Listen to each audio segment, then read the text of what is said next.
फिर भी मैं सब कुछ बर्दाश्त करके उसके साथ किसी भी तरह से जी रही थी।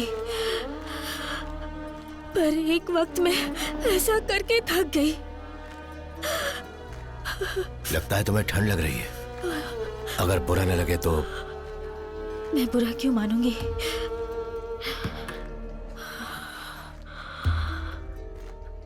वो रावणी अक्सर मेरे घर आता, जब अपना सीना चौड़ा करके वो आता तो उसके आने से मुझे बहुत ज्यादा खुशी हुआ करती थी। वो रोज मेरे घर आता था, लेकिन उस 2 दिन को छोड़कर। कौन से 2 दिन? जब 2 लोग मरे थे।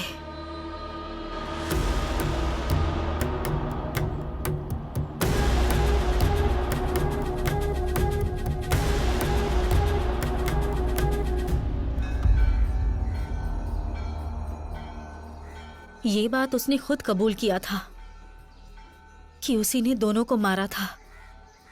मैं एक कातिल के साथ कैसे रहती? मैंने उन दोनों को अपने हाथों से नहीं, सींग से मारा था, क्योंकि मैं जिसके लिए दिन रात जलता रहता हूं, जिससे मैं शादी करना चाहता हूं, उसका नाम है प्रभा। लेकिन उसे भी तैयार होना चाहिए ना। उसने आपको कभी उस नजर से नहीं देखा। मुझे अपने हाथों पर यकीन नहीं कि अगली मौत किसकी होने वाली है, तुम्हारी या उसकी। हाँ?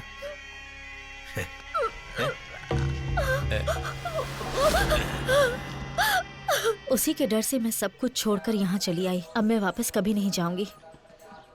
यही सोचा था कि काशी के किसी आश्रम में भगवान शिव की अर्चना में लीन हो जाऊंगी, लेकिन भगवान की कुछ और ही मर्जी थी और यहाँ तुम मिल गए। गांव छोड़ने से ठीक पहले मैं प्रभा से मिली थी। मैंने उसे सब बता दिया। वो बहुत डर गई थी। बेचारी मीनाक्षी, उसने तो खुद को कमरे में बंद कर लिया। इतना कुछ सहने के बाद प्रभा हिम्मत से मुकाबला कर रही है। इसकी एक वजह है और मैं जानती हूँ क्या। मानिकन, तुम्हें वापस जाना होगा। अगर देर की तो उस घर में कोई भी नहीं बचेगा।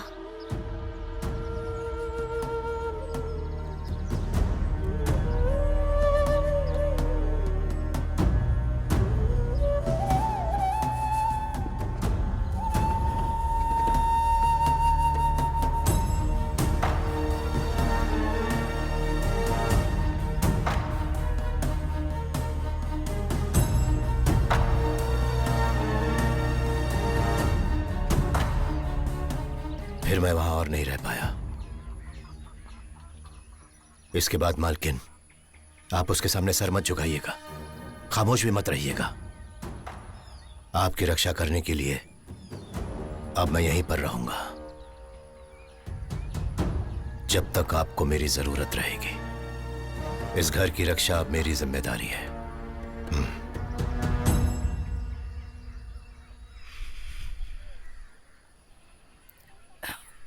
पानी पीना चाहोगे? ठीक है। अंदर आ जाओ। हाँ।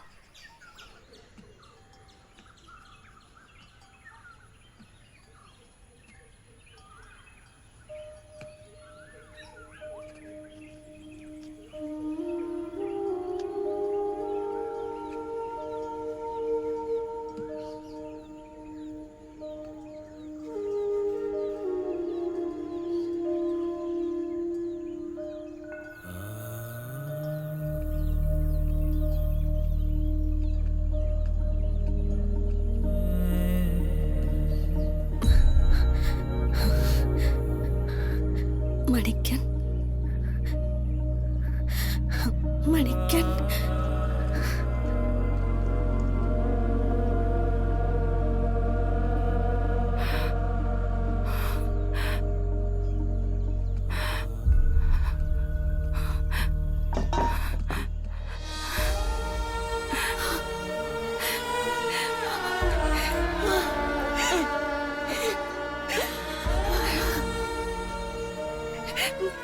से कम तुमसे मिलने के बहाने ये बाहर है। कितने सालों से इसने खुद को उस कमरे में बंद कर रखा था, कई सालों से। इसने डिलीवरी भी उसी कमरे में करवाई थी, और तो और इसने अपने बच्चे को भी नहीं देखा।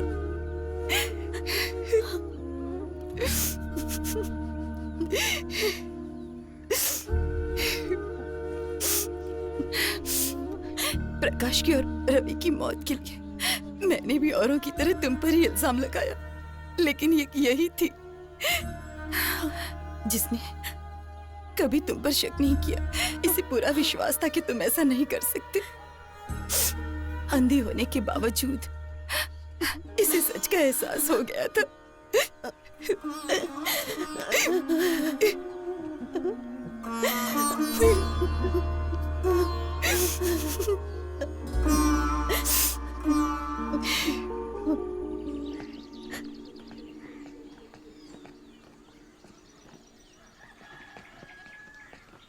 हाँ?